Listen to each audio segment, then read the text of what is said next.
வணக்கம் நண்பர்களே.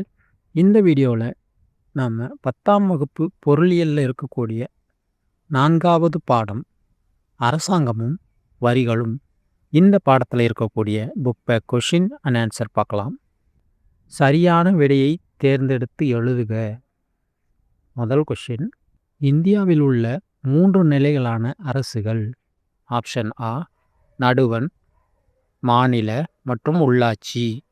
ஆப்ஷன் ஆ நடுவண், மாநில மற்றும் கிராம.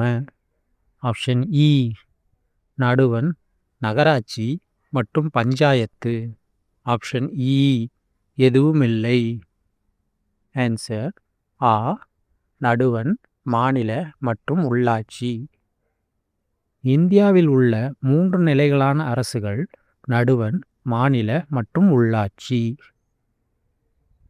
இரண்டாவது கொஸ்டின், இந்தியாவில் உள்ள வரிகள். ஆப்ஷன் ஆ நேர்முக வரிகள். ஆப்ஷன் ஆ மறைமுக வரிகள்.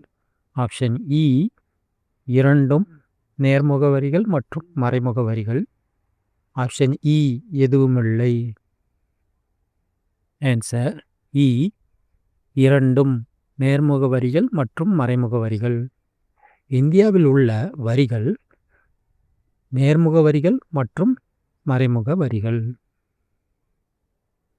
மூணாவது கொஸ்டின், வளர்ச்சி கொள்கையில் அரசாங்கத்தின் பங்கு எது?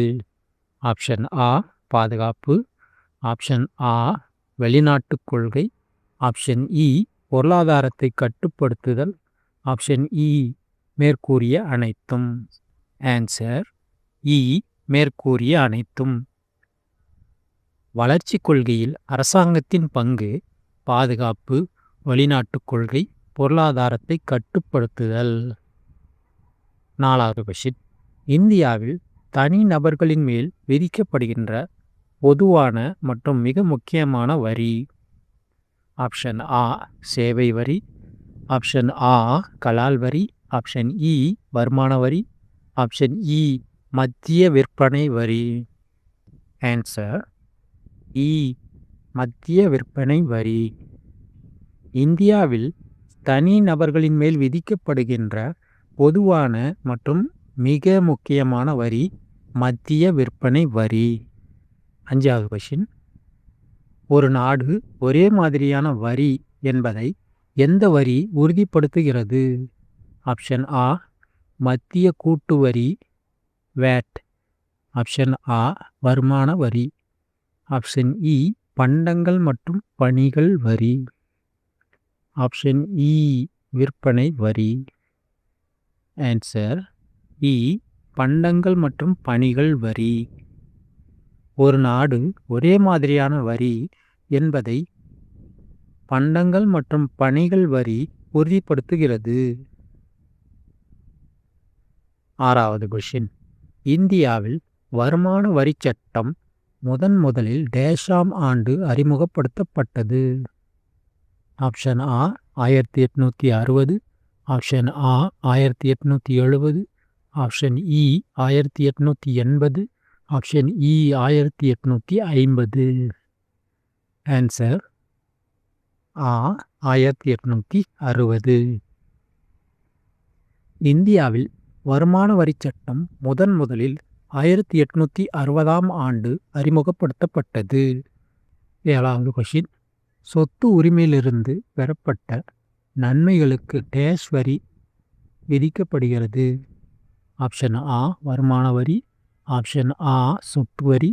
ஆப்ஷன் இ நிறுவன வரி. ஆப்ஷன் இ கலால் வரி. ஆன்சர் ஆ சொத்து வரி. சொத்து உரிமையிலிருந்து பெறப்பட்ட நன்மைகளுக்கு சொத்து வரி விதிக்கப்படுகிறது. எட்டாவது கொஸ்டின், கருப்பு பணத்திற்கான காரணங்கள் என கண்டறியப்பட்ட அடையாளம் எது? ஆப்ஷன் ஆ பண்டங்களின் பற்றாக்குறை. ஆப்ஷன் ஆ அதிக வரி விகிதம். ஆப்ஷன் இ கடத்தல். ஆப்ஷன் இ மேற்கூறிய அனைத்தும். ஆன்சர் இ மேற்கூறிய அனைத்தும். கருப்பு பணத்திற்கான காரணங்கள் என கண்டறியப்பட்ட அடையாளம் பண்டங்கள் பற்றாக்குறை, அதிக வரி விகிதம், கடத்தல். அடுத்து கோடிட்ட இடங்களை நிரப்புக. முதல் கொஷின், டேஷ் மாநிலங்களின் பொருளாதார வளர்ச்சிக்காக அரசால் விதிக்கப்படுகிறது? ஆன்சர், வரி. வரி மாநிலங்களின் பொருளாதார வளர்ச்சிக்காக அரசால் விதிக்கப்படுகிறது. இரண்டாவது கொஷின், வரி என்ற சொல் டேஷிலிருந்து பெறப்பட்டது? ஆன்சர், வரி விதிப்பு. வரி என்ற சொல் வரி விதிப்பு என்ற சொல்லிலிருந்து பெறப்பட்டது. மூணாவது கொஷின், டேஷ் வரியில் வரியின் சுமையை மற்றவர்களுக்கு மாற்ற முடியாது? ஆன்சர், நேர்முக வரி. நேர்முக வரியில் வரியின் சுமையை மற்றவர்களுக்கு மாற்ற முடியாது. நாலாவது கொஷின், பண்டங்கள் மற்றும் பணிகள் வரி டேஷாம் ஆண்டு முதல் நடைமுறைக்கு வந்தது? ஆன்சர், ஜூலை 1, 2017. பண்டங்கள் மற்றும் பணிகள் வரி ஜூலை 1, 2017 ஆண்டு முதல் நடைமுறைக்கு வந்தது. அஞ்சாவது கொஷின், வரி நிர்வாகியிடமிருந்து மறைக்கப்பட்ட கணக்கில் காட்டப்படாத பணம் டேஷ் என்று அழைக்கப்படுகிறது? ஆன்சர், கருப்பு பணம்.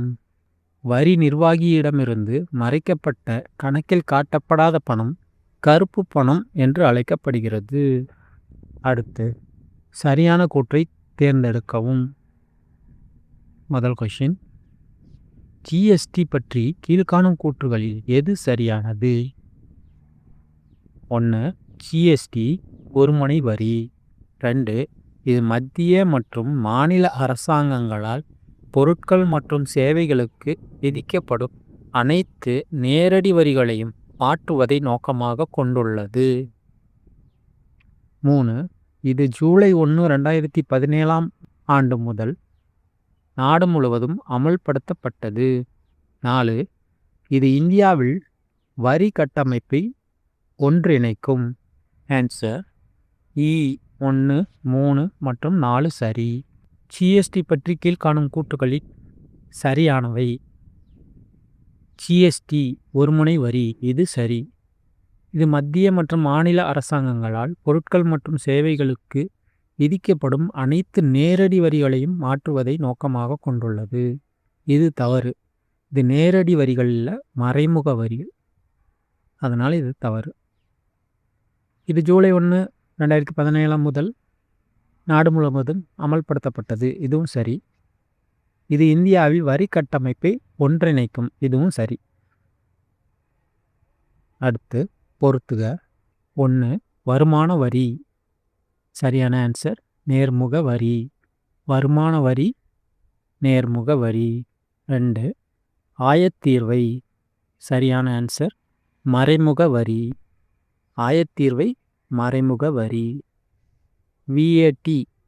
சரியான ஆன்சர், மதிப்பு கூட்டு வரி. விஏடி, மதிப்பு கூட்டு வரி. ஜிஎஸ்டி ஜூலை 1, 2017. ஜிஎஸ்டி ஜூலை 1, 2017. கருப்பு பணம். சரியான ஆன்சர், கடத்துதல். கருப்பு பணம், கடத்துதல். வருமான வரி, நேர்முக வரி. ஆயத்தீர்வை, மறைமுக வரி. வேட், மதிப்பு கூட்டு வரி. ஜிஎஸ்டி ஜூலை 1, 2017. கருப்பு பணம், கடத்துதல்.